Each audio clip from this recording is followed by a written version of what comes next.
All right, everybody. Another fun wet and wet technique is to do fuzzy soft fur. We're going to go all over the background, really close to the bird, but not touching the bird just yet. So we're going to go really close to the bird, wet the whole background. And we're going to use a new technique, a salt technique, that does some interesting textures. And his feet are a little bit darker, so if you want to, you can just put the water over his feet without having to go between all these little bitty lines of his feet. And you could do any kind of little fuzzy little animal you'd like.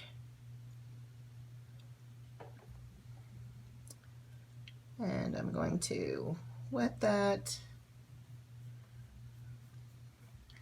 And I'm just going to drop in some colors that I've made up. Now, you know, little chicks, they're going to be on the ground.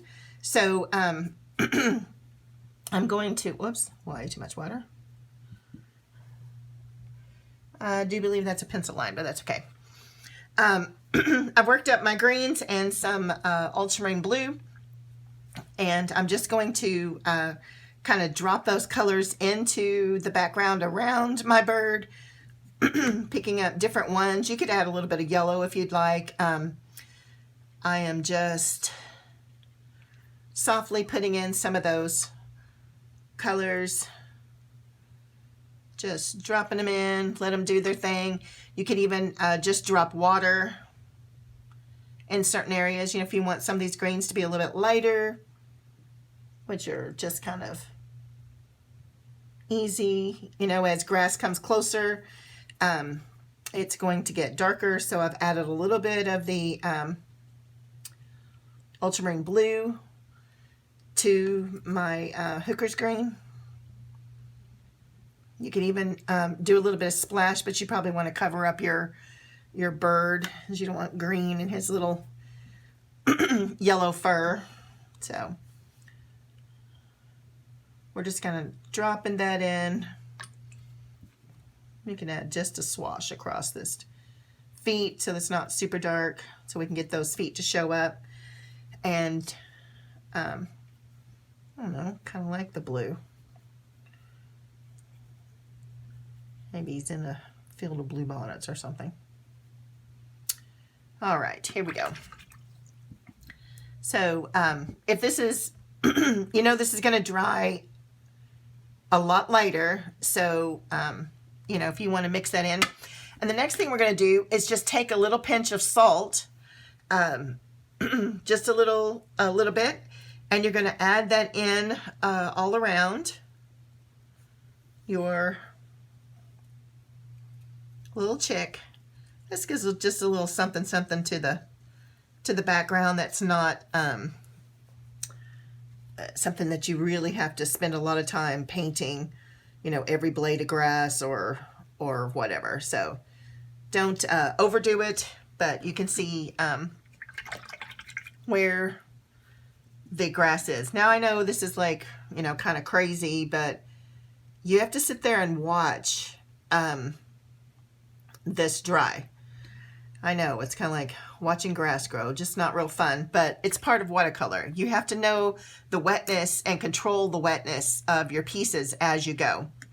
So before this gets to be a hard edge, where the little bird is going to go, I'm going to actually paint in water and let a little bit of the background kind of fuzz out the edge of my bird. Now I don't want to do it here where the beak is, because that's not a fluffy fuzzy part of the bird, just his body. So I'm just going to soften that edge, bring in a little bit of water into the bird itself, just so you don't create any hard edges. Makes him look all kinds of fuzzy. And you can even go up into the background away from the bird a little bit. Any of this green that you get into the bird, you know, just kind of push it back out, and you're just softening your edges. I'm using a filbert brush here, like I did with the bokeh background.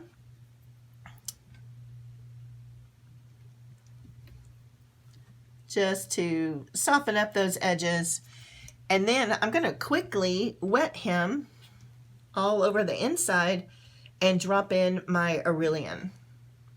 So he doesn't look like he has a green head.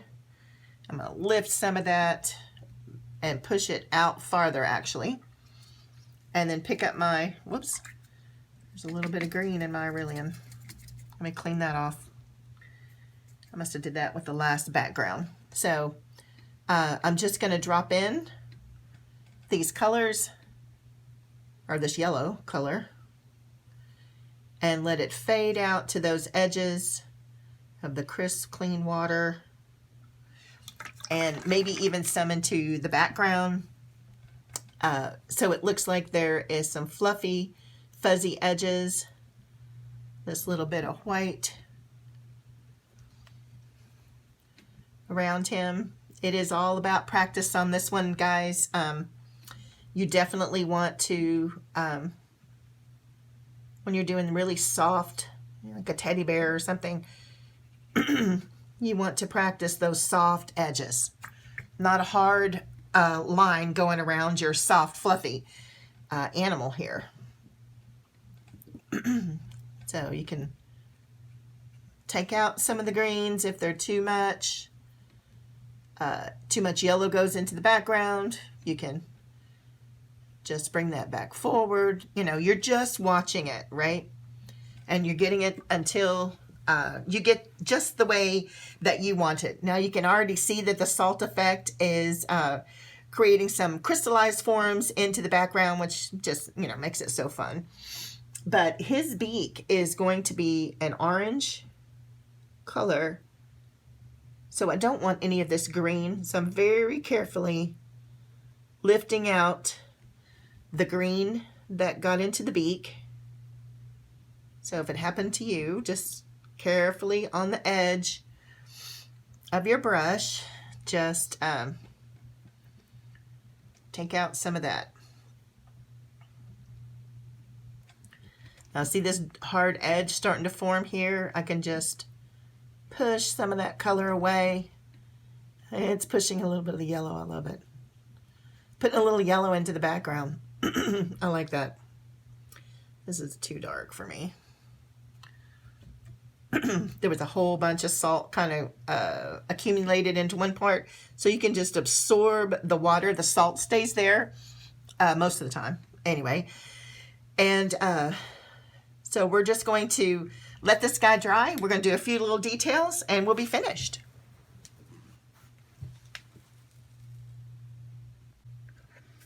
All right, we're going to work on some of the details of our little chick here.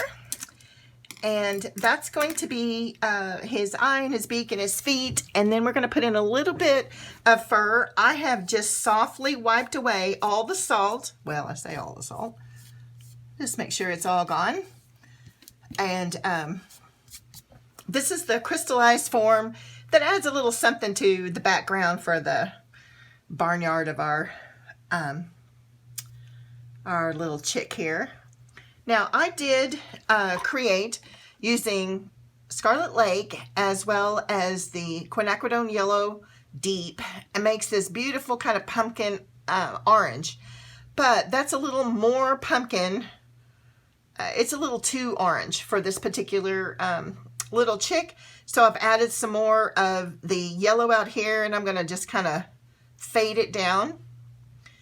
Now opposite the color wheel of orange is going to be blue. So if we wanted to dull that color down, whoops, didn't get enough blue.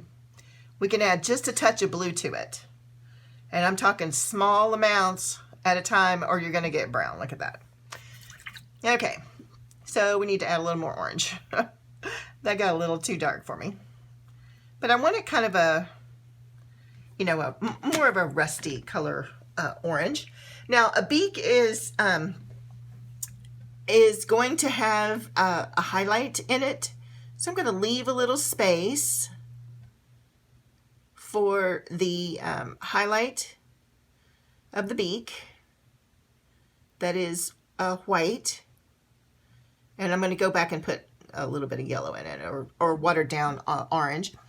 And then I'm going to add a little bit of red to the orange that was already on my brush for the bottom part of his beak because it's in shadow. So we're going to put that little bit of a darker part in there. And we can always go back and put the little hole and the little line in between the beaks by making that orange with the blue, the little, I've got a little bit here on my brush, see if I can get that off, and very thinly following that line, just adding in the details. So that is definitely going to have to be softened and made smaller because that is too stark. Oops. There we go. That's much better. Not quite as shiny as before, so, and not quite as big. And you can do the same thing with the eye. You can actually use the blue dog. Yeah, I think I'll just use that. That looks good. Mix that with the indigo. Okay, and we're going to paint the round part of the eye, leaving this little white space. It gives it a highlight, and it has a little bit of a, whoops. You always want to make sure there's not water on the barrel because as soon as you're doing details, it'll run down and make a big water spot. Not as easy to clean up once you're doing the details than when it was when we're doing a background or whatever. All right, so now I'm going to go into that brown color that I had made. The little hairs that are, you know, he doesn't have a ton, but right here, like underneath his chin, whoops, he is going to have a little bit of a shadow along the chest area. You can come in and put a few of these little bit darker hairs. That's a little dark at the top, so we're going to take that out. So we're just going to kind of put in some of these little textures for our little guy that might be a little dark. But right along his wing, we're going to kind of cast a shadow, splay the bristles again, and put some of these little bitty fuzzies all over him.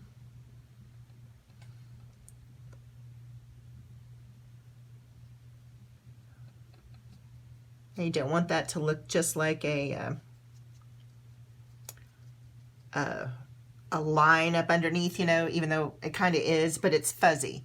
So you can go on the inside of this side and just kind of scuff up that line a little bit to where it starts and stops and it makes him look fuzzy, just like we did on the outer side. So I'm just kind of scuffing that up a little bit. I'll lighten some of these lines too. There we go. And now you could do a little bit on his face. So this little part that, whoops, display those a little bit better. It's a little too wide. There we go. And do a few coming up his head, do a few coming around, just so he looks all kinds of fuzzy and fluffy, or she.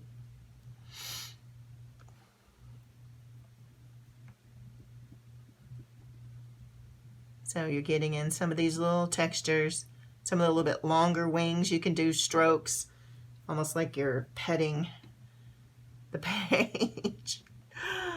So, and then up here, they're really short. So we're just going to get a few in. just kind of indicating where those little feathers would be. And then there would be a shadow underneath the beak area, but I don't want it too prominent, so I just kind of dropped it into a wet space and put that into his chest. Just kind of dropping in a little bit here and there. However you want to do his face, you know, you can always, you know, kind of show the roundness of the eye and stuff by putting a few in.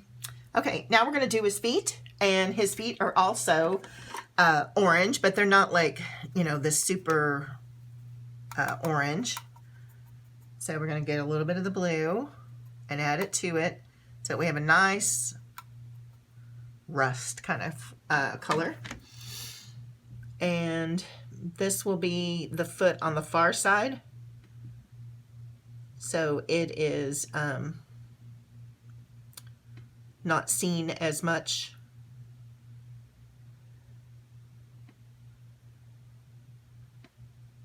I'm just dropping kind of more paint into that darker area. And then the foot that is more seen is right in here. And it comes forward, dropping in that color, coming up, getting those 3 claws coming forward, and then there's one going back. It's the one they rest on. And that might be a little bit too dark of a background for this. So I'm going to go back in and drop in my orange just to give a little pop of color. Give a little bit more color on that space. And then right here where the yellow comes in, there's a little bit of green there. I'm just gonna take it out. This is all about going along an edge and making something look fluffy and fuzzy. So we can take that green out. Let some of that orange kind of come up into the space. Or you could even come back in with just a little bit of your yellow. Dropping that in.